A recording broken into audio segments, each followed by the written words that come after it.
This is Operation Omid Char, and it's about the clearance of an area northeast of Gareshk, around the area of Norzai, which has been untouched by ISAF for at least 2 years, possibly longer, which has been an insurgent stronghold for 2 years, possibly longer.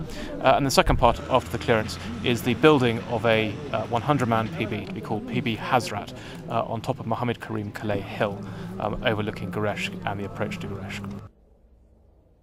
The Afghans have cleared through Saidan. They have cordoned Route Blue, which is the route up to the hill, and they are now on top of the hill themselves. There are more Afghans up here than there are British or ISAF soldiers, and I think we've all the British soldiers here have been extremely impressed with how they've kept to the plan.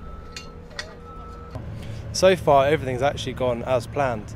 The building work is on time, as I understand it.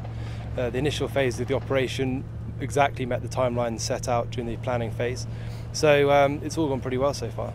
The first day was the only particularly difficult day for my call sign. That was during the clearance phase from the north to the south, the PB location. On that day, we had one IED strike in which 4 Afghan soldiers were injured. Fortunately, none of them serious.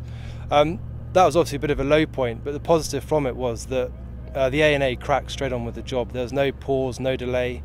They understood that they had a mission to achieve and just got straight on with it.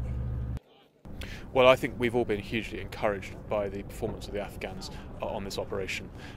From the start, the operation was planned by the Afghan brigade staff, and then the execution of it by the infantry toles of the 3rd Kandak, by the engineers and the Recce tole have been outstanding, and they've required only a very little bit of advisor support. But I think this bodes extremely well for the future. For us, I think we now decide where we can take off our support and start to step back even further as they advance in capability. As we near the conclusion of Operation Omid Char, I think it's important that we look back on what we sought to achieve at the start. We sought to achieve the building of a patrol base on top of Mohammed Karim Calais Hill to provide security for the people who live northeast of Gareshk and to stop malign elements entering Gareshk. And we also sought to advance and develop the Afghan National Army who we work with in order to better them and to better our understanding of them.